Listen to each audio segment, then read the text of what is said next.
جماعت صفا کی چیئرمین عائشہ گل علیہ کی طرف سے مولانا فضل الرحمان پر ایک اور وار کیا گیا ہے، بلکہ یہ کہا جائے تو زیادہ بہتر ہوگا کہ ان کی طرف سے مولانا فضل الرحمان پر جوابی وار کیا گیا ہے۔ گل علیہ کی طرف سے پہلے مولانا فضل الرحمان کے حوالے سے جو کچھ کہا گیا تھا، ان کے جسم کے پارٹس کی جس طرح سے انہوں نے تشریح کی تھی، جس طرح سے انہوں نے پیمائش کی تھی، اس سے بھی تھوڑا سا آگے بڑھ کے مولانا فضل الرحمان پر انہوں نے حملہ کیا۔ حملہ کرنے کی وجہ یہ وہ کہتی ہیں کہ میرے خلاف انہوں نے جس طرح سے میں نے پہلے ایک پیغام دیا تھا، میں نے پہلے بات کی تھی، اس پر ان کی طرف سے میری کردار کشی کی گئی ہے، اس کا گل علیہ صاحبہ کو زیادہ شکوہ ہے، گلہ ہے۔ اس پر انہوں نے جواب دیا تو مولانا فضل الرحمان کے بارے میں اور بھی بہت کچھ کہہ دیا، یہ بھی کہہ دیا کہ ان کی چھوکرا فورس اور میری ابابیل فورس ہے۔ انہوں نے اپنے اس ویڈیو پیغام میں چھوکرا فورس کی بھی تشریح کی ہے۔ اس کے ساتھ ساتھ ان کی طرف سے بلاول بھٹو زرداری کی بھی اسی طرح سے کھنچائی کی گئی ہے۔ بلاول بھٹو زرداری اور ان کے باپ کو ان کی طرف سے جو کچھ کہا گیا کہ یہ تو کرپٹ ہیں، کس طرح سے یہ پاکستان کو چلاتے ہیں، یہ تو قاتل ہیں، قاتلوں کی کس طرح سے سرپرستی کرتے ہیں۔ زرداری کے بارے میں بھی انہوں نے یہی کچھ کہا اور یہ بھی کہا کہ مجھے بے نظیر بھٹو نے اپنی بیٹی بنایا ہوا تھا، لیکن ان کا بیٹا کیا کر رہا ہے۔ بلاول بھٹو زرداری کے بارے میں انہوں نے یہ بھی کہا کہ یہ بلو رانی سے بلو راجہ بننا چاہتا ہے اور یہ تحریک انصاف کی حمایت سے بلو رانی سے بلو راجہ بننا چاہتا ہے۔ اس پر ہم الگ سے ایک بھی لا کریں گے جو کچھ انہوں نے بلاول بھٹو زرداری کے حوالے سے کہا اور جو کچھ مولانا فضل الرحمان کے حوالے سے انہوں نے کہا الگ سے، کیونکہ وہ 15-20 منٹ کی ویڈیو بنے گی، وہ ساری کی ساری آپ کے سامنے رکھ دیں گے۔ انہوں نے ایک موقع پر نہیں بلکہ مولانا فضل الرحمان کے حوالے سے الگ اور بلاول بھٹو زرداری کے حوالے سے الگ بات کی ہے۔ اب چلتے ہیں اگلی خبر کی طرف۔ یہ ہمارے سید عامر رضا صاحب، ان کو 4 اسٹار جنرل بنا دیا گیا ہے، جس طرح سے 26ویں ترمیم میں جنرل عاصم منیر کو فیلڈ مارشل بنایا گیا تھا اور ان کو کمانڈر آف ڈیفنس فورسز بھی بنایا گیا تھا۔ اس کے ساتھ یہ ایک اور عہدہ بھی کریٹ کیا گیا تھا، جیسا کہ ہمیں پتا ہے کہ جوائنٹ سروسز چیف کا عہدہ ختم کر دیا گیا تھا اور اس کی جگہ پر کمانڈر نیشنل اسٹریٹجک کمانڈ کا عہدہ تخلیق کیا گیا تھا۔ ابھی تک یہ کئی مہینوں سے عہدہ خالی تھا، اب اس پر عامر رضا صاحب کی تقرری کر دی گئی ہے، وہ 4 اسٹار جنرل بن گئے ہیں۔ 4 اسٹار جنرل پہلے بھی آرمی چیف کے ساتھ ساتھ ہوا کرتے تھے، جیسا کہ جنرل مشرف کے دور میں بھی ایک نہیں بلکہ 2 فل جنرل ہوا کرتے تھے، اور پرویز مشرف کے دور میں ہمیں یاد ہے کہ کس طرح سے جنرل مشتاق، وہ میڈیکل کے تھے، 4 اسٹار جنرل تھے، ان کو شہید کیا گیا تھا۔ جنرل ضیاء الحق کے دور میں vice chief of army staff بھی 4 اسٹار جنرل ہوا کرتے تھے، اور اس کے ساتھ ساتھ جوائنٹ سروسز کے چیف بھی 4 اسٹار جنرل ہی ہوا کرتے تھے۔ جنرل عامر رضا کو کمانڈر نیشنل اسٹریٹجک کمانڈ بنایا گیا ہے۔ ایران کی طرف سے مزید ثالثوں کو درمیان میں آنے سے روک دیا گیا ہے، جیسا کہ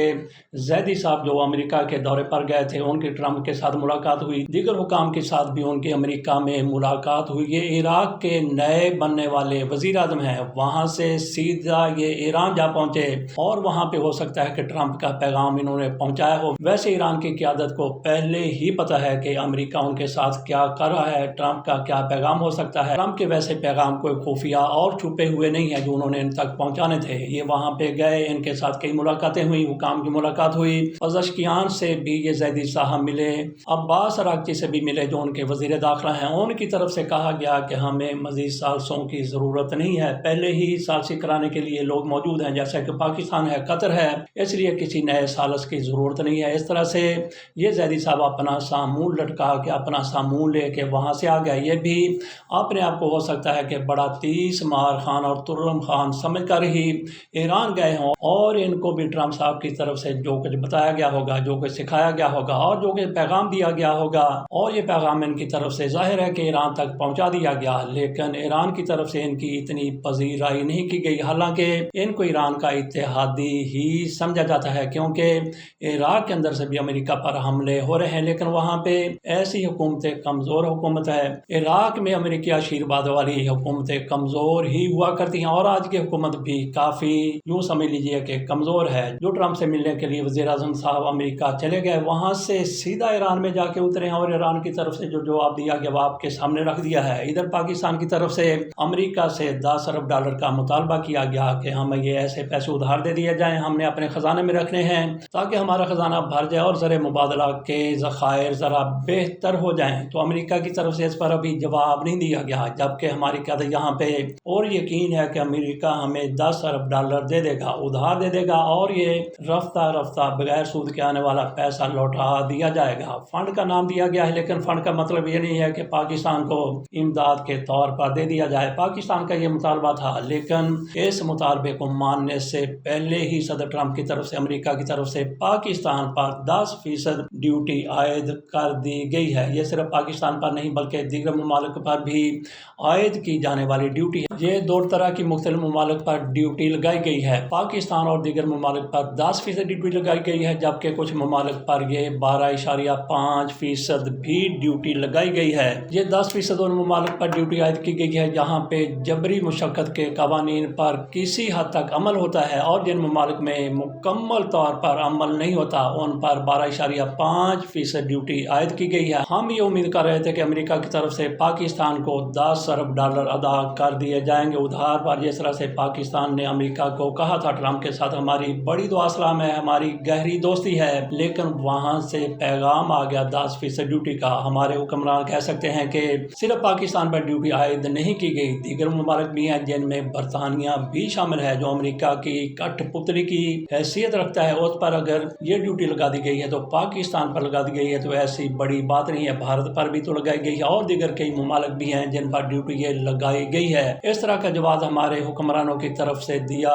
جا سکتا ہے۔ ویسے پاکستان کی معیشت میں جس طرح سے شہباز شریف کہتے ہیں کہ ٹیک آف کرنے والی ہے، لیکن ٹیک آف کیسے کرنے والی ہے؟ ہمیں یہ کس طرح سے ٹرک کی بتی دکھا دیتے ہیں۔ کبھی یہاں پہ پرویز اقبال لوسر آ جاتے ہیں جن کی طرف سے کہا جاتا ہے، ایک کانفرنس میں انہوں نے شرکت کی تھی، سرمایہ کاری کی کانفرنس تھی، ان کی طرف سے کہا گیا کہ 1000 ارب ڈالر تک یہاں پہ لوگ سرمایہ کاری کرنے کے لیے آئیں گے جو میرے ہاتھوں میں آئے۔ اسی طرح سے جینٹری بیچ بھی پاکستان آئے تھے، یہ امریکی سرمایہ کار ہیں، ان کی طرف سے بھی کہا گیا تھا کہ میں بھی 100 ارب ڈالر تک پاکستان میں سرمایہ کاری لے آؤں گا، لیکن ابھی تک ایسی سرمایہ کاری نہیں آئی۔ پاکستان کی طرف سے ایک تو 10 ارب ڈالر کی امریکہ سے ڈیمانڈ کی گئی، اور دوسرا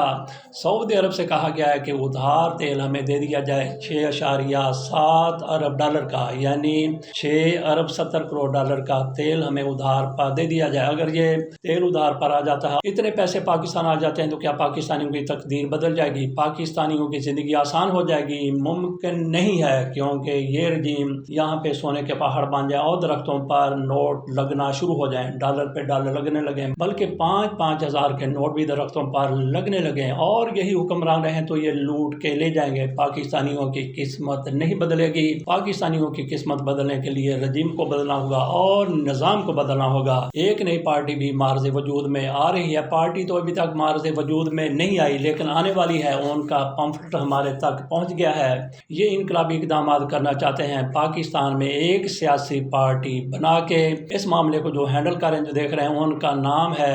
مقصود حسین خان صاحب۔ آج یہاں پہ تشریف لائے تھے، ان کے ساتھ پاکستان جاگو تحریک کے چیئرمین جناب قیوم نظامی صاحب بھی تھے، تو ان کی طرف سے اپنا منشور واضح کیا گیا کہ کس طرح سے پاکستان کو آگے لے کے جائیں گے، کس طرح سے پاکستان کا سسٹم تبدیل کر کے رکھ دیں گے، کس طرح سے نظام میں تبدیلیاں کی جائیں گی، کس طرح سے غربت کا خاتمہ کیا جائے گا۔ ان سے یہ بھی پوچھا گیا کہ پہلے بھی کافی پارٹیاں موجود ہیں، انہوں نے کہا کہ پہلے پارٹیاں جتنی بھی موجود ہیں لیکن ہمارا ایک الگ سے منشور ہوگا، ہمارا ایک الگ سے پروگرام ہوگا، ہماری ایک انفرادیت ہوگی، ان کے ساتھ ہمارا کوئی لینا دینا نہیں ہوگا۔ تو دیکھتے ہیں کہ ان کی طرف سے جیسے اعلان کیا جاتا ہے پارٹی کا وہ آپ کے سامنے رکھیں گے۔ ویسے 2 روز کے بعد ہم ان کے ساتھ پوڈ کاسٹ بھی کریں گے، اس سے بھی کافی چیزیں واضح ہو جائیں گی کہ یہ عوامی اتحاد پارٹی پاکستان کو کس طرح سے آگے لے جانا چاہتی ہے۔ چند نکات میں آپ کے سامنے رکھ دیتا ہوں۔ پاکستان ایک فلاحی جمہوری ریاست ہوگی، یعنی ہر شہری کی زندگی کی بنیادی